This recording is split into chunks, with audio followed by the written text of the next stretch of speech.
Hello everyone, welcome to SimScale's webinar on automating simulation workflows, templates and admin features in SimScale. My name is Kanchan Garg and I'm your presenter for today. I'm an aerospace engineer by training, and here at SimScale I work with the product team and I'm responsible for the company's and products vision and roadmap for the rotating machinery and flow control verticals. And very recently also I'm responsible for improving the user experience in post-processing. So what I'm going to be presenting today in terms of automated workflows and admin features is part of this bigger SimScale vision around simulation, process, and data management. And it is indeed not the work of one person, rather the curation of the entire SimScale team as to how we envision SPDM to be within the simulation framework. Before we proceed any further, a quick reminder that all your mics will remain in mute during the course of the webinar. If you face any technical issues, please do not hesitate to reach out to us through the chat option.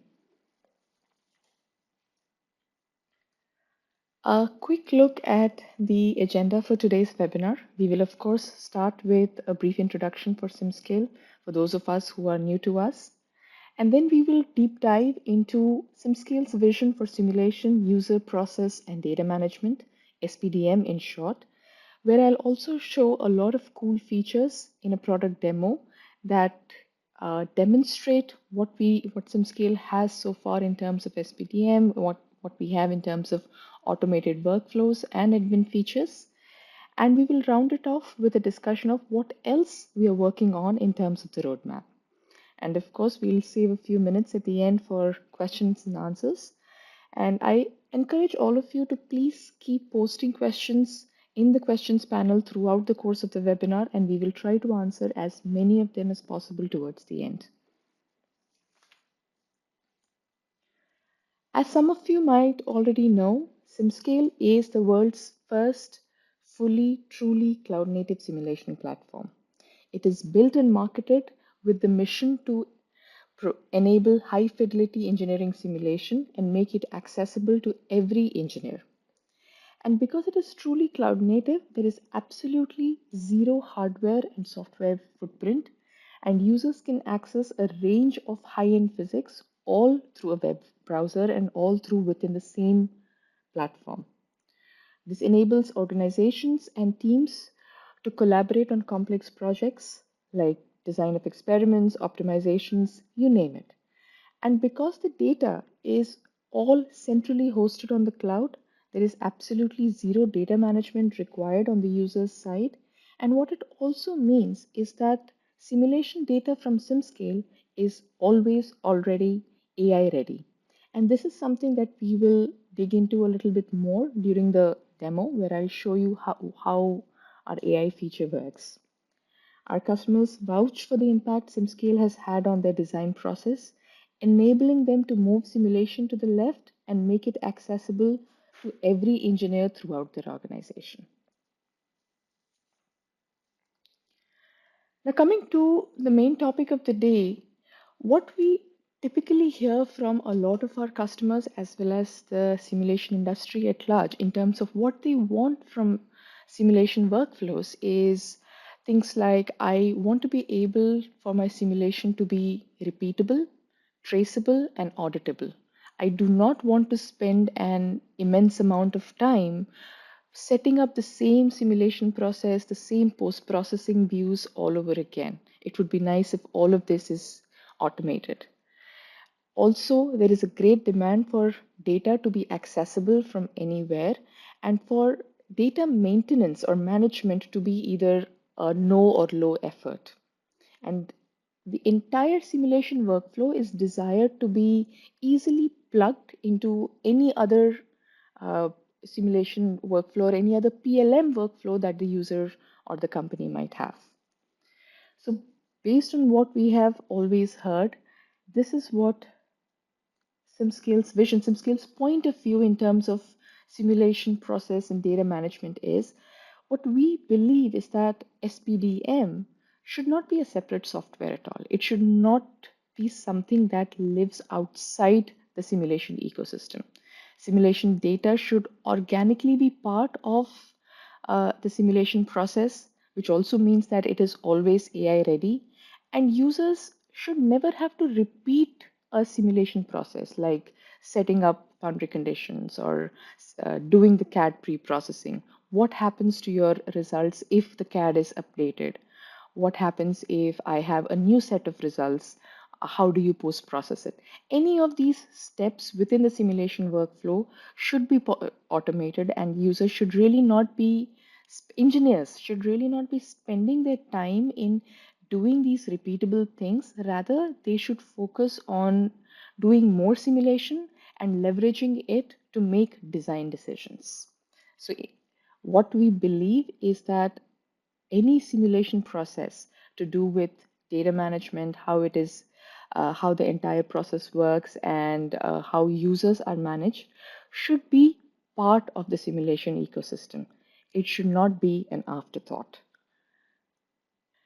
And this is where SimScale really differentiates itself by enabling central and very structured data and process management by default. What we believe is that any kind of user data process management, including quality control and analytics, including HPC and IT provisioning, should be the bedrock of simulation.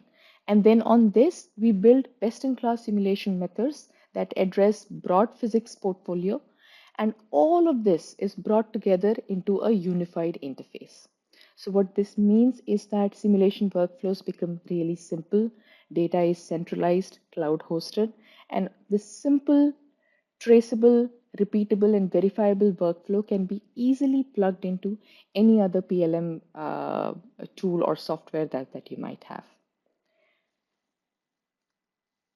And without further ado, let's dive into the platform now to actually look at some of these features. I'm going to go out of this presentation. As you know, SimScale can be easily accessible from any web browser. In fact, a colleague of mine likes to refer to SimScale as the Netflix of simulation because you can pretty much just type simscale.com in your web browser, bring up the website, and go to the login panel to just put in your login credentials and password and just start simulating right away. So right now I'm already logged in into my simulation account. So that's why the sign up or the login page is not visible. I and when I sign in, this is what I get. This is what is known as the dashboard, where you can arrange your projects into different folders. There is also the possibility of creating spaces between different team members, and this is something I'll talk about a little bit later when we talk of admin features. Let's dive into the project that we want to do today, which is the webinar valve demo. I chose this particular project because this beautiful valve geometry renders itself very well for a multiphysics analysis. I have this project open here, and let's start by looking at some really beautiful post-processed images. So as you see, this is a globe valve with pressure inlet and outlet boundary conditions. And in this particular configuration, the plunger of the globe valve is in a fully open position. I already have some velocity vectors plotted here and some screenshots already taken. And I just quickly want to walk you through the setup. So what we're doing here is a CFD analysis in our proprietary solver called multipurpose. It's a turbulent flow analysis, steady state. And as you look at the setup, it is very straightforward, a very clean simulation tree, a very logical sequence of where you start with defining the geometry, which is your CAD model and the fluid volume defined in it, model parameters, the material properties, initial conditions, boundary conditions, the simulation control in terms of how long do you want the simulation to be running. And most of these inputs are all set to defaults. So in 95% of the simulations, our users don't need to change anything, for example, under initial conditions. It works for majority of the cases. Same goes for simulation control, any of the things like number of processors. This is automatically calculated by a machine learning algorithm that chooses the best processor configuration required for the generated mesh and required for the target simulation. Finally, the mesh setup, and just you're ready to start running the simulation. Now, as we saw in the CFD analysis, this was for a fully open valve position, as you can see here. Now, what happens if the valve is fully closed? Now, one way is, of course, for me to run a lot of simulations for each configuration. I also want to explore what happens if I change it to a flow rate input and I want to simulate various different operating conditions. And this is where AI becomes really powerful, and I'm going to show you briefly how the AI feature in SimScale works. Let's go to, if you come back to your dashboard, you will see an AI model training feature. I've already done a few model trainings. So let's see, let's set up a new model, and I'm going to call this a webinar valve training demo. Now the next step is to select the data that you want to use to train the AI model. So I already have a few valve simulation setup. So I'm just going to choose all of those scattered runs. And this is where the power of the cloud comes into play, because all the data that you need is already there within your account. It's already there within your organizational setup. So you don't really need to bring in this data from an external source. And it is ready to be fed into the AI model without requiring any kind of data conversion, because it's all centrally hosted in the same format. There is absolutely no work involved in converting the result format from, say, VTK to CGNS or something. Now, I have two different kinds of analysis types within this particular run. So I'm going to choose the CFD one, which is the incompressible fluid flow, confirm. And here is where I can give a lot of other parameters. By versioning, it means that you can continue to keep training your model and it will update everything in real time.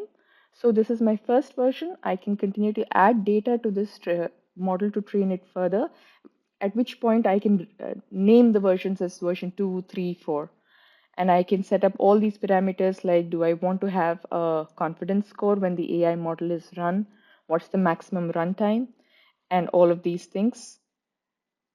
Do I want to exclude any data points or include all data? And just start training. I'm not going to kick off the training right now because typically it takes a few hours.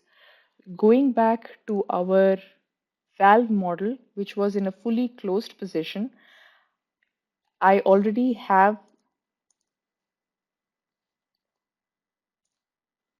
this one. I already have a globe valves AI model trained on about 170 different designs, so different positions of the valve, different flow rates, different boundary conditions, which took a total of 7 hours and roughly 300 core hours to run. And using this trained AI model without running the rest of the simulation, I'm just going to quickly do an AI prediction to know what the flow field and what the behavior of this particular valve configuration or this particular valve design is going to be. And as you can see, just with the click of a button, in less than 30 seconds, I have my AI prediction where I can look at the pressure and velocity contours, if whether that looks practical to me. And what's most interesting is that we also have an AI model confidence, which tells us how close are these AI predictions to a possible CFD simulation. Now, of course, running an AI predictor does not eliminate the need for doing full-fledged simulation like CFD or FEA analysis. But what it does, is it helps you to weed out the designs that you do not want to simulate and concentrate on the final subset that you are happy with in terms of design parameters to do a little more detailed analysis. And it really helps you do design exploration of a vast design space in literally matters of minutes. With that, I am now going to show you what we mean by templated workflows. So if you see here, we have many different valve geometries.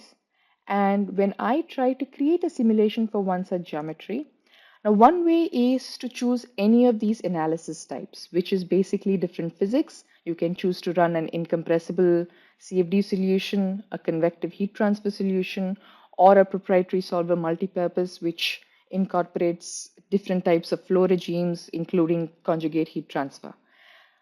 However, what I can also do is look into my projects or the projects that are shared with me, and maybe there's a simulation that I've already done that I just want to import and start running. And this is where I have this other simulation that is set up. It's a different kind of a valve geometry run with a multipurpose solver. And because I don't want to set up this particular geometry all over again from scratch, I just go back to the simulation which was set up about literally more than 6 months ago, and I'm simply going to import it into my current simulation project. That's your valve geometry.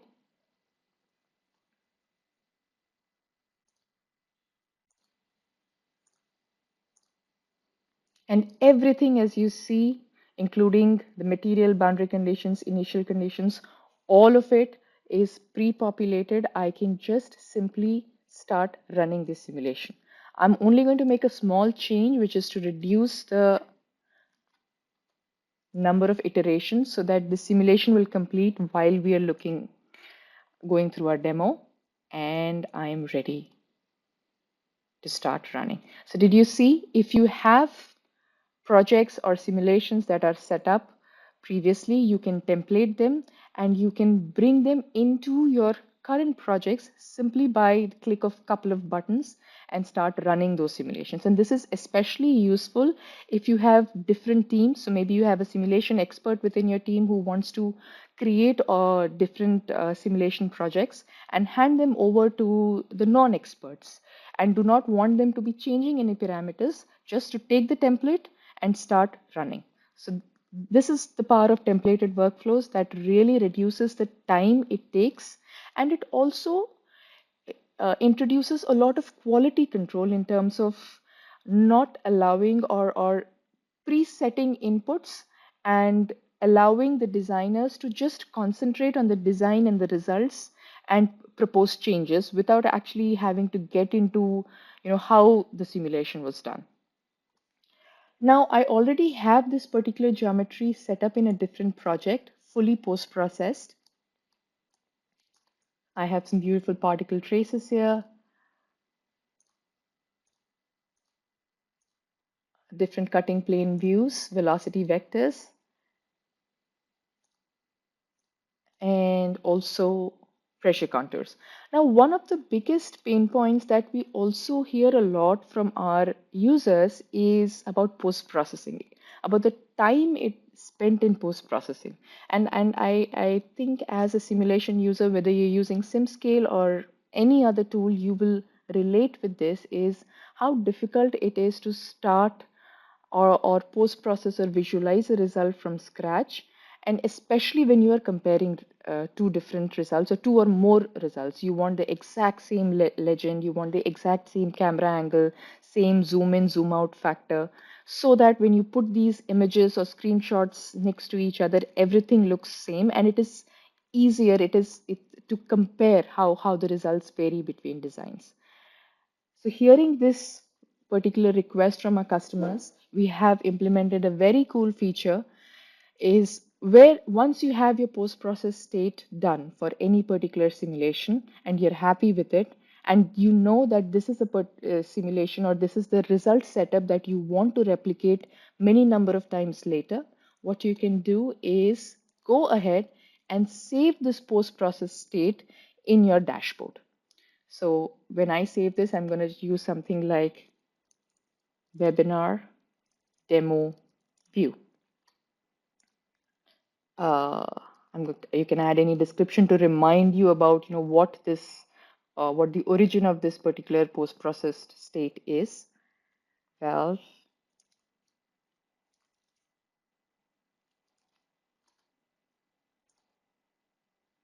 now once you go into manage views, which sits right next to save views, now these are all the different views that I have saved across projects that I have done. Now, these are classified as per projects. The one that I'm looking for is Valve to import. And as you can see, there is a newly created view already saved. Now, how is this helpful? Let's go back to the simulation that we had put to run for about 10 iterations. It's complete. Now, one way is that I post-process and the results and start setting up the filters from scratch, which is going to take time and which will probably not end up with the same camera views with the same angle and everything. So what I'm going to do is go to my views, the same valve geometry, and simply click on this, which shows me the details just to make sure that this is the right post-processing view that I want to bring in. I can also look at the different filters that were added, and I'm just simply going to say, and there you go.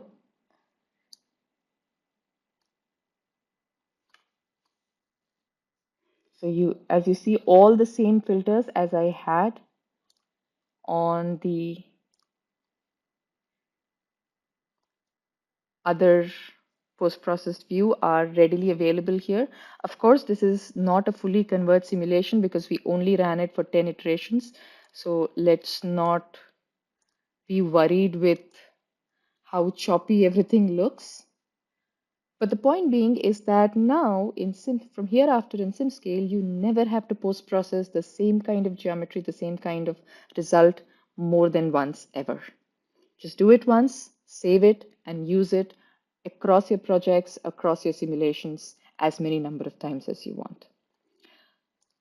So now, this is with some of the cool automating features that we have. I'm now going to dive into showing you a little bit about what we mean by admin features. So let me quickly close these projects and I'm going to log into my admin domain. Please bear with me.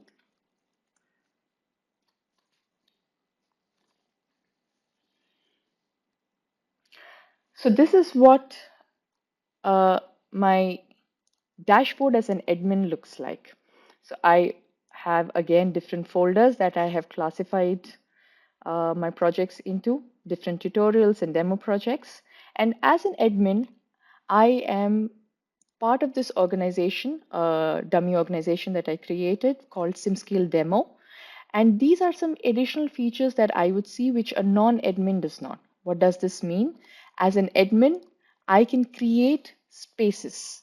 Spaces in the sense that I can bring together different team members to collaborate on one particular project. Let's see what it looks like. I'm going to call it a demo space. And there are various permissions that can be given to this particular space where you can allow members from outside the space to also access the projects. You can even make it completely public where anyone on the internet can look in on the projects that are within the space, though this is not recommended. Or you can restrict it that only the members of your team who are added to the space can make changes or view or access the projects within the space. I'm going to add myself and my colleague to this particular space. And additionally, on each user level, you can give what rights does each user have. So for example, as an admin or as the creator of the space, I want to be able to edit, but I want my colleague also to be able to edit and do everything with projects. So the concept of spaces really helps you group together your team members and according to different projects that you might have and maintain access in the way that you want within your organization. Another cool feature that we recently implemented is the ability to invite colleagues. And this is available even to non-admins. So you do not have to be an organization admin to be able to invite other colleagues from within your organization to join and start simulating. So I'm going to add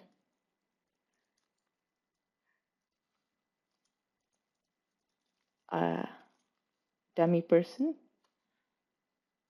invite.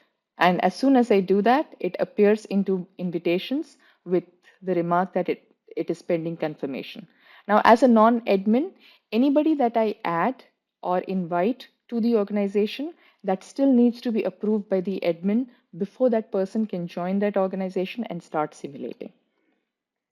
Additionally, what an admin can do is manage users within the organization. So as you can see here at the bottom left corner, you have the entire simulation CPU pool available to you as an organization. Now, as an admin, I can allocate what resources are available to each individual user.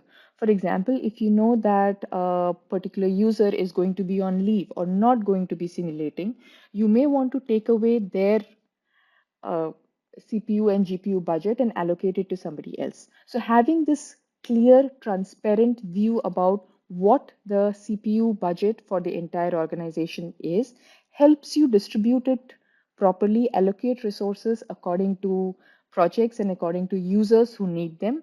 And it also gives you visibility about how much more CPU hours do you have left in the pool so that you can immediately top it up when required. And very soon, we're also going to be implementing a feature where requesting core hours is going to be possible from within the platform, where you don't need to go through SimScale support. You can just simply click and top up your um, sort of your CPU hours card or GPU hours card automatically. So as you can see here, for my colleague Ajit, I have restricted his CPU budget to 5,000 CPUs and 5,000 GPUs.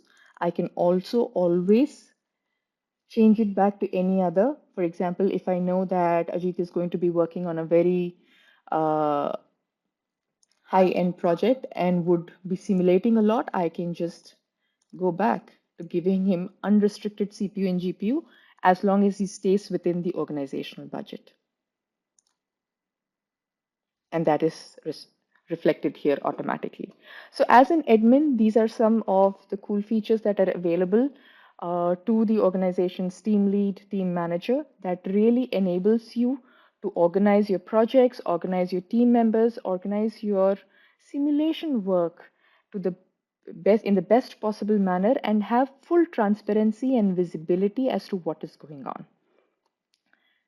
With that, let's dive back into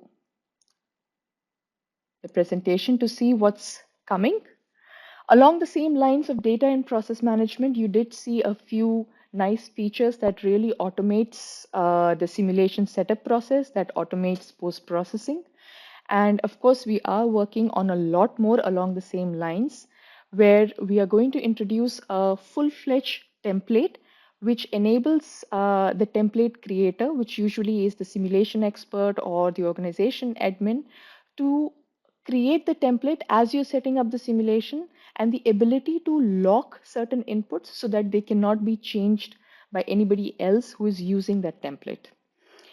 And there would be further inputs like how many times was this template used by others, who has edit permissions, who has the visibility on this template, and a lot of those uh, uh, metrics. So what this allows teams and especially simulation experts and engineering managers to do is maintain robustness by centrally managing and controlling the simulation process. So the quality of the simulation is in your hands because you are predetermining what can be changed and what cannot be changed, what has to remain the same. So there's consistency in the results that you produce. It's easier to track the success rate of simulation, and all of this really maximizes the process and team efficiency. And all of this can be saved alongside the CAD models in the PLM and directly linking to the right result. So there is always traceability as to which result originated from which CAD model. And additionally, on further on the admin features, looking at what all is going to be possible in the near future in terms of monitoring and analytics, we're going to make available a full-fledged analytics dashboard right within right within the platform, where you will be able to see or the organizational quota, the number of hours spent on simulation by each user, the number of core hours consumed, what different analysis types are used by your different users, and you will be able to sort this based on each individual user or as an organization. And what this gives is total transparency about how the different licensing, the different solver packages are created, and what the user activity is. It gives you visibility on the usage metrics. How many core hours do you have? How many are left? Who is using how much relatively and as well as in an absolute sense? And this helps you predict future costs in terms of how much more core hours do you need to get? What other solvers do you need to add to your package in order to make simulation really useful for your team? And it really improves efficiency by pointing out where inefficiencies are happening in your simulation workflow and fixing them in a very targeted manner. So this and a lot other cool features like reporting and design space exploration are things that our users can look forward to in the uh, in the coming quarters and 2025-26.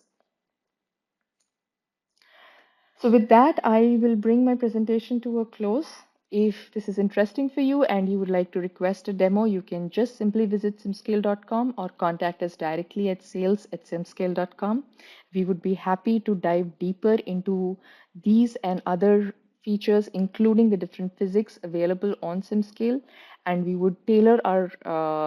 can tailor our demo to your problem and your particular use case. So please do reach out. Thank you for joining us today and wish you all a very good rest of the day.